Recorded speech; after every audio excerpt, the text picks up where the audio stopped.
Hello, everyone. I have a very special guest with me here today. Her name is Kimberlyn. Her and I have been working together for the past 3 months to help her achieve an ideal body weight and overall health using primarily a plant-based diet and other lifestyle modifications.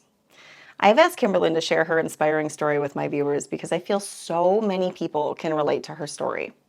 She came to me frustrated and confused about what to eat to regain her health and her weight. Now, Kim has the skills and the knowledge to follow the diet and lifestyle she has always wanted. Welcome, Kim. Hi. Can you just give me a little introduction about, your age, your location, your family situation, what you do for work? Okay, my name is Kim. I am 60 years old. I live in Maryland, not that far from Goddard Space Flight Center. I live alone, so I only have to cook for me. I'm very active outside, hiking, orienteering, kayaking, mountain bike riding, road biking, and walking. Yes, you are super active. I love that about you. All right. So, what did your diet typically consist of prior to starting this 90-day program, this 90-day overhaul nutrition program? Okay, it was 90% eating out every day, either Subway, everything was plant-based, or should I say vegan, not plant-based, it was vegan. So it's either Subway, McDonald's, Chipotle, anything in a package, anything I get from the grocery store that was already prepared, that was in the freezer section or the refrigerator section. So it was no cooking at all. Yes, Kim was definitely a proponent of pre-made meals. She loved her convenience. And that's, I think, one of the biggest problems, one of the biggest barriers people have to a healthier lifestyle is that we get so used to other people making our food for us that we forget that we have to, make time for that again in our life somewhere. And it's just not something people want to do. And the effort involved, of course, is not something that people are particularly happy to do. So yes, that heavy reliance on convenience foods and pre-made meals to go, but dining out was a big issue too, like figuring out how to work that into your life. So I'm interested to hear what you have to say about that in a little bit. She was also very a junk food vegan to some extent, right? Like, I don't want to put any labels out there, but people who feel like, oh, it says plant-based, or oh, it says vegan, or oh, it's organic, and you just kind of like their marketing schemes get in your head and they have that halo effect, and you think, oh, must be good for me. So lots of cookies and like your go-to was your popcorn. That was a good one. And like vegan cashew yogurts and stuff. So all of those treats that so many of us succumb to when we are trying to figure out what the heck we're supposed to be eating to regain our health. Okay, so now let's talk about what your diet looks like today. Most of the mornings start off with groats, which I prepare. I batch prepare my meals either on Sunday and Wednesday or Thursday. So it's groats with a cup of mixed berries and sometimes a side salad, a little tiny salad if I'm still hungry. Lunch, breakfast is between 9:30 and 10:30, usually at 10. Lunch, dinner, I only eat 2 meals a day. No more eating just because I thought I was supposed to eat 3 meals a day or 6 meals a day. That has all ended. The last meal is between 4:30 and 5:30, usually at 5. And that's either a large salad or a half a salad and a homemade soup that I prepared myself in my Instapot.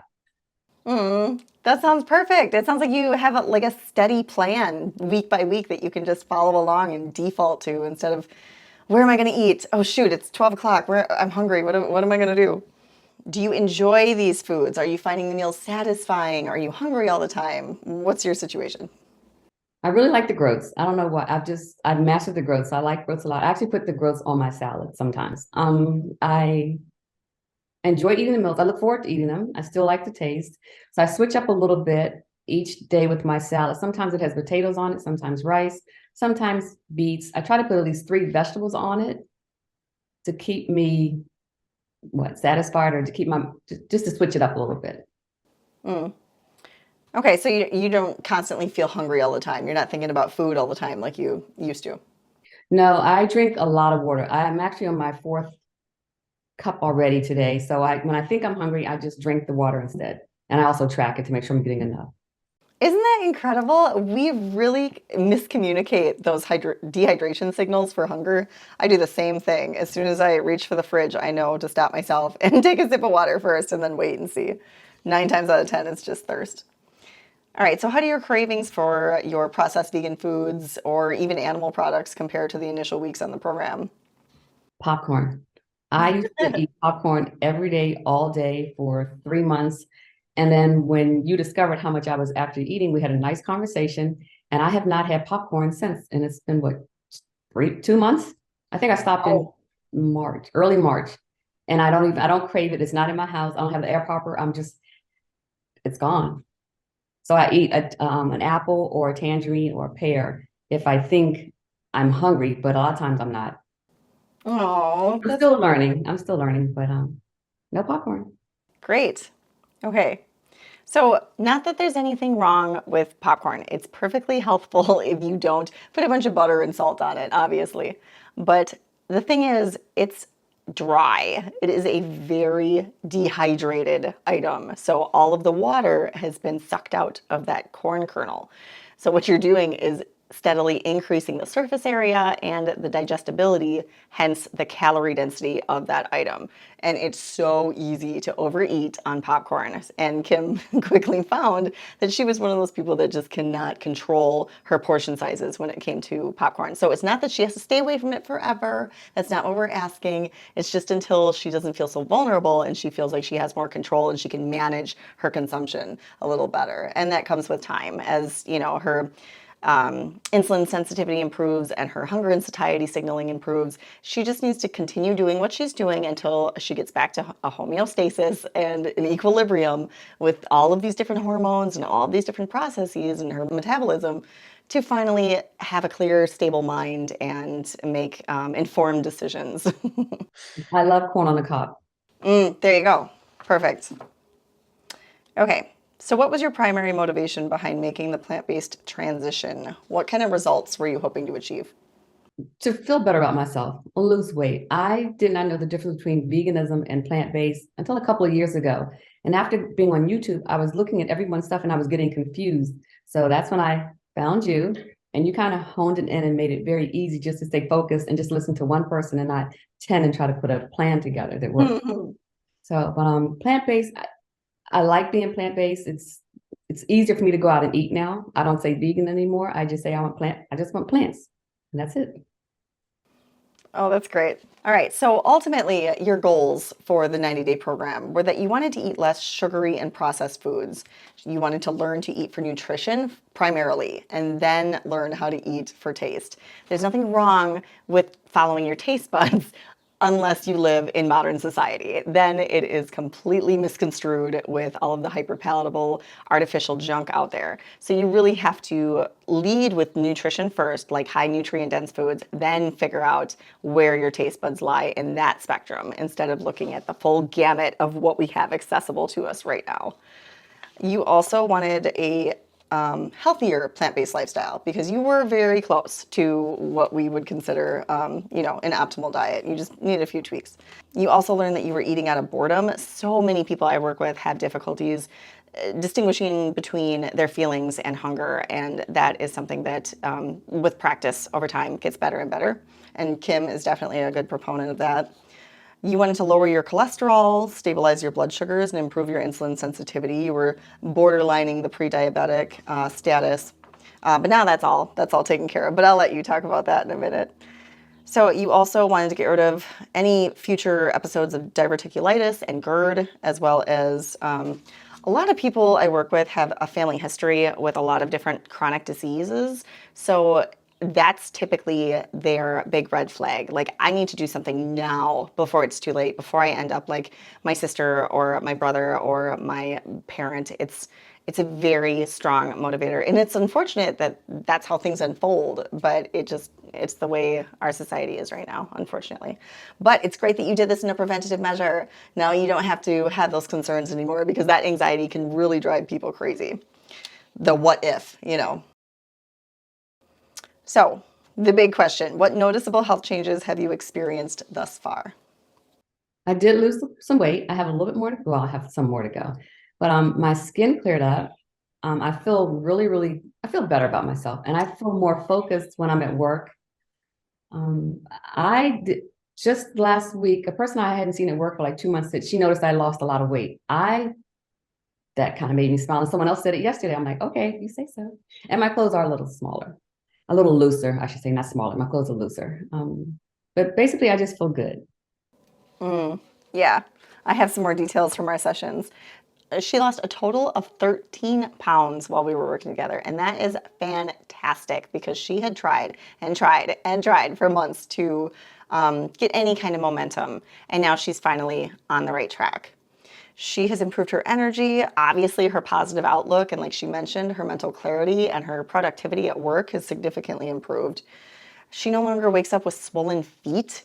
That is a huge, huge indicator that something is going on with your diet and lifestyle. You are more organized. That's a big one. Your hunger and satiety signals have improved, like we mentioned. You don't have any more cravings, which can drive people insane. You're sleeping better. In fact, you're sleeping awesome, I hear. You've improved your fitness. You're no longer huffing and puffing when you run up the stairs. You're keeping up with your friends better, right? Like on your rides. If you find yourself struggling with this transition or losing those excess pounds, make sure you click my link in the description box below and schedule a free 45-minute consultation with me so we can get started on your health journey. So what were the major challenges taking on this transition so far? Cooking was one. I was never one to cook. And now when I work from home, I'm cooking. I'll throw something in the Instant Pot all the time or something in the oven. So cooking was the first one. And then learning to do things on my own and not have someone like this strength training. I found out I don't need a personal trainer that costs a lot of money to for me to work out. I can just do simple things at home and slowly build on them for either endurance or for strength. So just some notes that I took were that, and this is just my basic observation from working with you. I feel like following a routine and sticking with any changes that we were trying to implement was a big, big barrier for you. That's what I was going to say. Yeah, each week we would reconvene and we would, try to figure out where she is in terms of did you tackle what we talked about last week? And it was always like a sort of, but, and there was always something that threw her off track and got her back into her old patterns. So it took a number of weeks for us to get on the same page and try to figure out, get creative and find a path of least resistance that would really work for her. And we finally got there. So falling back into old patterns and maintaining your motivation, those were huge. Kim does better with social support. So making sure she has a system around her social life in order to maintain this lifestyle day in and day out, year in and year out is really important for her, her success. How were you able to navigate the social implications of this lifestyle? I try to not have food be the main focus of us getting together. So I do go out sometimes, but I've learned to have the restaurants cook my food with no oil. I can actually watch them prepare the food. It's a place I like to go called Nally Fresh, where they fix the food in front of you, like no oil, and I can actually watch them not put oil in my food. I've gone to other restaurants and I've said no oil, and I just give me a squeeze of lemon. I'm getting there, so I just put the lemon all over my salad. That's perfect. So simple. Like these are Yeah. such minor changes, but they make such a big difference. And Kim is a social butterfly, so not dining out was definitely out of the question. Not that I would ask that of anyone, but it's helpful to, again, start building some systems and some routines around how we dine out and just having some healthy barriers. And I think you've done that beautifully. I did say no a couple of times, and I felt good about it because one, they were going to restaurants, the food I don't eat, and I was just going to sit there and look at them like, no, I have better things to do with my time. So I didn't do. But sometimes I did go. Some other things I wanted to make note of were the fact that Kim had to have some very serious and slightly uncomfortable conversations with some family members and some friends to make sure that her motivation towards eating healthier and following a healthier lifestyle pattern was going to be supported. So her mother and some friends were a little kind of barriers to her success, and she was able to sit them down and explain to them why this is so important to her and how they can best support her, but also how, they can mutually support each other. It helps everybody when we eat better because we are, slightly reinforcing other people's decisions around what they put in their body, if they're open to it, of course. So I'm glad that you mentioned all the practice that you have gained for dining out. Like this gets easier and easier and easier as it goes. It's a skill, just like any other skill. You can't anticipate being good at it right out the gate. It's just like when you start a new job, you feel totally uncomfortable and inadequate for months until you start gaining the rhythm for your new skill set. And then everything's smooth and, you barely remember how difficult it was. Same situation. Do you see yourself maintaining this lifestyle long term? Oh yes, this is it for me. I like it. I'm just learning to make things simple when I need them to be simple. But if I'm ready to take it up to the next notch on another day, I'll take it up and I'll cook something different. But I always go back to simple first because that's just the easiest way for me to eat and maintain my health. Yeah, I couldn't agree with that more. I'm the same. So, what advice would you give to someone considering this transition to a whole food, plant-based lifestyle, or even just a healthier diet in general? And just do it, but educate yourself. I would want to say one of the most important things that you taught me was a plan, a schedule. Just my schedule when I meditate when I wake before I meditate before I get out of bed in the morning, and then I exercise. I eat between 9:30 and 11:30. I eat again, and then I walk in the evenings or I read. It's the schedule of being in bed by 10, read from 9 to 10, and be in bed by 10, and then wake up at 6 or 7 in the morning. That's what has really, really helped me. And also keeping it simple is the most important thing. But a whole food plant-based is really easy. I've actually told several of my friends, just do it. If you feel like you need to eat meat, just put a little bit of meat in it later, but try without the meat first and see if you like it. And then my mom has actually cooked 2 meals with no meat, in. I'm like, and it was whole food and plant-based. That's wonderful, Kim. I'm so glad I got a chance to work with you. Do you feel successful? Do you feel you've come to where you need to be? I'm almost there. I've learned a whole lot. I have a ways to go, but I have all the tools I need to succeed now. Great. Thank That's what I like you. to hear. Oh, you're so welcome. And thank you so much for coming on my channel today to share your story with my viewers. I feel like these help so many people in so many different ways. Just to hear that, I might be able to do this too. So thank you.